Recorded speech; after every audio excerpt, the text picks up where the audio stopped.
অনেক সাধনার পরে আমি পেলাম।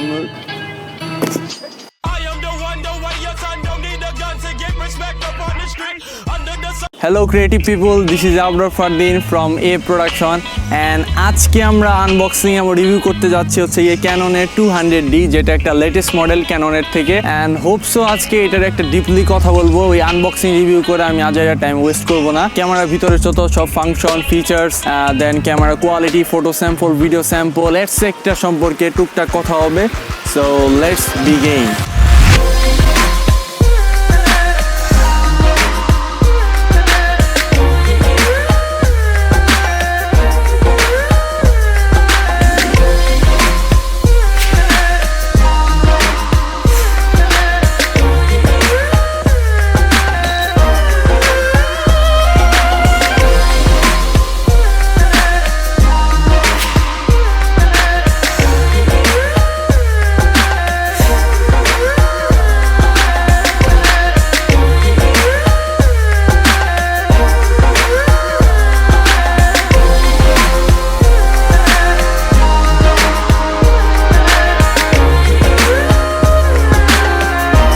Welcome back guys. সো এই হলো আমাদের Canon 200D। এটা আমি আগে ফার্স্টে বলে নিই এটা কোথা থেকে কেনা হয়েছে। এটা কিনেছে হলো নিউ ক্যামেরা ওয়াল থেকে। এটার প্রাইস পড়বে আপনার 40,000 টাকা। আর যদি 18x55 কিট লেন্স দেন তাহলে 41 বা 40-এর মধ্যে হয়ে যাবে টোটাল। সো বিস্তারিত আপনারা ভিডিও ডেসক্রিপশনে পেয়ে যাবেন। তাদের ফেসবুক, ফোন নাম্বার সকল কিছু আমি দিয়ে দিব, সো চেক করতে পারেন। সো ফার্স্টে আমরা ক্যামেরার আনবক্সিং এর দিকে যাব। লাইক ক্যামেরার ভিতর কি কি রয়েছে সেই বিষয়ে আমরা আগে দেখে আসবো। ক্যাননের 200Dতে কি কি থাকছে তা আমি আপনাদের বলে দিই। ক্যাননের 200D এর বক্সে ফার্স্টে আপনারা পাবেন ক্যাননের চার্জার এবং ইউজার ম্যানুয়াল, যেটা আমাদের কোনো দিনই প্রয়োজন হয় না। সাথে আপনারা ক্যামেরা অ্যান্ড ক্যামেরা লেন্স পাবেন। এটা আলাদা আলাদাভাবে আসবে, বাট আমরা এটাকে অ্যাটাচ করে ফেলেছি আগেই। সো ওই বিষয়ে আপনারা অনেক টিউটোরিয়াল পেয়ে যাবেন, বা যেখান থেকে ক্যামেরা কিনবেন তাদেরকে বললেই তারা অটোমেটিকলি করে দিবে। সো ক্যামেরা আনবক্সিং শেষ। এখন আমরা ক্যামেরার ভিতরে ফিচার সম্পর্কে কথা বলবো। ক্যামেরাটিতে ইউজ করা হয়েছে 24 মেগাপিক্সেলের ক্যামেরা। সো এর ক্যামেরা কোয়ালিটিটা অনেক ভালো এই প্রাইস সেগমেন্টে। 24 মেগাপিক্সেল ঠিক আছে টু বি অনেস্ট। অ্যান্ড এই ক্যামেরাটিতে আপনারা ডুয়াল অটো ফোকাস সিস্টেম পাবেন। সো দ্যাটস ওয়াই আপনারা ভিডিওর সময় অটোভাবে ফোকাস হবে এবং ফোকাসিং স্পিডটাও যথেষ্ট ভালো ছিল।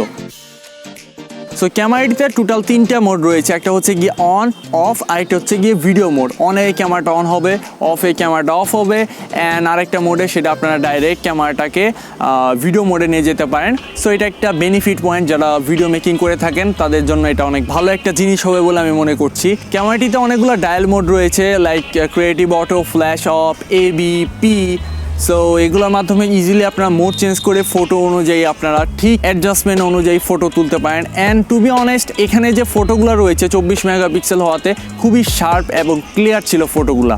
ক্যামেরাটা খুব লাইট ওয়েট হওয়াতে আপনারা খুব ইজিলি যে কোনো জায়গায় ক্যারি করতে পারেন। তো এই ক্যামেরাটিতে যে ডিসপ্লে ইউজ করা হয়েছে এই ডিসপ্লেটা 3 ইঞ্চি এবং এই ডিসপ্লেটা অটো ফোকাস সাপোর্ট করে, অর্থাৎ আপনারা খুব ইজিলি আইএসও এক্সপোজার ইনহ্যান্স করতে পারেন এই ক্যামেরাটার মাধ্যমে। এবং এখানে যে ডিসপ্লেটা রয়েছে এই ডিসপ্লেটা যথেষ্ট ভালো একুরেট টাচ থাকবে। সো নো টেনশন, জাস্ট আপনারা এই টাচ স্ক্রিনের মাধ্যমে এক্সপোজার আইএসও ইনহ্যান্স করতে পারেন।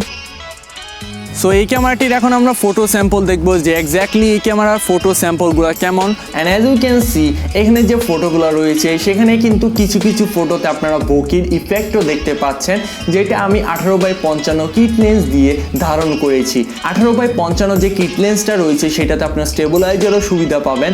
সো ইমেজ থেকে ভিডিও স্টেবিলাইজ আপনারা খুব সুন্দরভাবে এই ক্যামেরা দিয়ে করতে পারেন।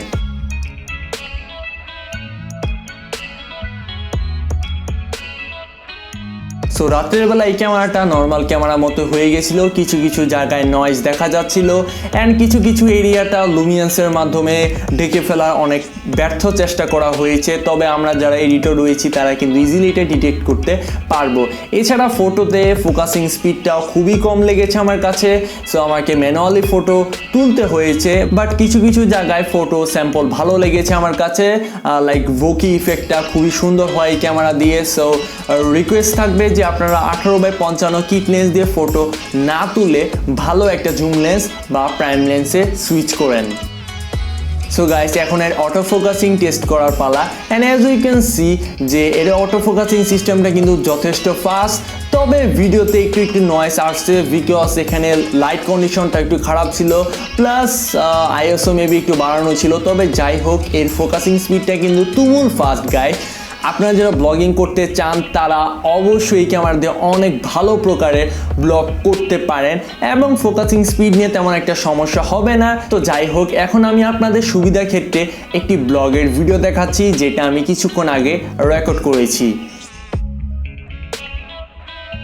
সো হ্যালো গাইস, এখন যে সাউন্ড অ্যান্ড যে ভিডিওটা দেখতে পারতেছেন সেটা হচ্ছে ক্যানন 200 দিয়ে রেকর্ড করা। সো যারা ব্লগিং করতে চান তাদের জন্য এটা পারফেক্ট একটা ক্যামেরা হবে আই হোপ সো। দেখতে পাচ্ছেন যে ফোকাসিং স্পিডটা কতটা ফাস্ট এবং আমি যতই মুভ করতেছি না কেন অবজেক্ট কিন্তু একদম অ্যাকুরেট থাকছে, আপনারা একটু খেয়াল করতে পারেন। লাইক ভালো একটা সিনেমাটিক বা ভালো একটা কিন্তু ব্লগিংয়ের জন্য অনেক ভালো একটা ক্যামেরা হবে। সো গাইস আপনারা রাইট নাও এর অরিজিনাল সাউন্ডটা শুনতে পাচ্ছেন এবং এর ফোকাসিং স্পিডটা আপনারা অনুভব বা দেখতে পাচ্ছেন যে কতটা fast and literally it is amazing guys. Video quality সেটা আপনার ভালো লাগছে অ্যান্ড ব্যাকগ্রাউন্ডটা দেখতে পাচ্ছেন টুকটাক মানে হালকা একটু ব্লার হচ্ছে কজ আমি 18x55 কিট লেন্স ইউজ করছি, সেটা কিন্তু তেমন একটা ভালো না অ্যান্ড আমি প্রচুর লম্বা, সো দ্যাটস ওয়াই ফ্রেমে আসতে প্রচন্ড কষ্ট হইতেছে। দেখতে পাচ্ছেন যে অনেকটা কষ্ট করতে হইতেছে, তারপরেও ক্যামেরা কিন্তু ফোকাসে নিয়ে আসছে। বাট গাইস এখন আমরা এখানে লেভিয়ার মাইক্রোফোন অর্থাৎ বয়া M1 দিয়ে ট্রাই করবো যে সাউন্ড কোয়ালিটিটা এক্স্যাক্টলি কেমন। ওকে সো গাইস এখন আমি আমার লেভিয়ার যে মাইক্রোফোনটা রয়েছে সেটা এটার সাথে অ্যাটাচ করে দিয়েছি অ্যান্ড হোপ সো এর সাউন্ড কোয়ালিটিটা আগের থেকে অনেকটা ভালো লাগতেছে। আই ডোন্ট নো, আপনারা প্লিজ কমেন্ট করে জানাবেন যে সাউন্ড কোয়ালিটিটা কোনটা বেশি ভালো লাগতেছিল। অ্যান্ড এখন আমরা আবারও এর ফোকাসিং স্পিডটা লাইভ টেস্ট করবো অ্যান্ড ফোকাসিং দেখি কতটা ফাস্ট একুরেট ধরতে পারে। ইয়াস ইটস বুম গাইস, অনেক fast. Let's try again. Wow cool man. And একটু দেরি হয়ে যাচ্ছে বিকজ এখানে রয়েছে 9টা মানে ফোকাসিং এর জন্য 9টা স্পিড এখানে ইউজ করা হয়েছে, সো দ্যাটস ওয়াই একটু দেরি হচ্ছে। এই ক্যামেরা 18x55 কিটে আপনারা স্টেবিলাইজারের অপশন পাবেন, সো যাদের হাত একটু শেকি তারা কিন্তু স্টেবিলাইজারের মাধ্যমে খুব পারফেক্ট ভিডিও করতে পারেন। আরেকটা কথা সেটা হচ্ছে এই ক্যামেরার রাইট সাইডে এবং লেফট সাইডে আপনারা মাইক এবং HDMI পোর্ট পাবেন, অর্থাৎ USB কেবলের মাধ্যমে ডাইরেক্ট আপনারা কম্পিউটারে কানেক্ট করতে পারেন। আর যারা বিগিনার ইউটিউবার রয়েছেন তারা কিন্তু 3.5 প্লাগ-ইন ইউজ করে কিন্তু খুব ইজিলি আপনারা ওই লেভিয়ার মাইক্রোফোন দিয়ে কিন্তু ভয়েস রেকর্ড ক্যাপচার করতে পারেন। যারা টেক ভিডিও বানান আমার মতো মানে বোরিং পারসন তারা কিন্তু ইজিলি এটা ইউজ করতে পারেন। সো এই ছিল মূলত ক্যানন 200D এর একটা আনবক্সিং রিভিউ। যথেষ্ট ডিপলি কথা বলেছি এই ক্যামেরা সম্পর্কে। আই হোপ আপনারা বুঝতে পেরেছেন যে ক্যানন 200D এক্স্যাক্টলি কেমন। সো যারা ইউটিউবিং স্টার্ট করেছেন একদম বিগিনার তারা ইচ্ছা করলে এই ক্যামেরাটা নিতে পারেন, সব দিক থেকে একুরেট অ্যান্ড আমি এখন থেকে রেগুলার এই ক্যামেরা দিয়ে ভিডিও করব। সো রিকোয়েস্ট থাকবে যে এর সাথে একটা প্রাইম লেন্স নিতে পারেন 5 বা 6,000 টাকা দিয়ে। প্রাইম লেন্স 50mm এর পেয়ে যাবেন, ওটার 1.8 অ্যাপারচার থাকবে অর্থাৎ ব্যাকগ্রাউন্ড ঝাপসা বা ব্লার খুব ভালো হবে। সো ওইটা রিকোয়েস্টে থাকবে, ওইটার লিঙ্ক আমি ডেসক্রিপশনে দিয়ে দিব, সেখান থেকে সরাসরি পারচেস করতে পারেন। আরেকটা কথা সেটা হচ্ছে গিয়ে যারা ভিডিওতে লাইক দেন নাই তারা প্লিজ লাইক দিবেন, কমেন্ট করবেন অ্যান্ড শেয়ার করতে বলবেন না বিকজ এই ভিডিওটা করতে আমার অনেক কষ্ট করতে হয়েছে। That's it for today, thank you so much সবাইকে ভিডিওটা দেখার জন্য। This is Abrar Fardin, check it out, peace out.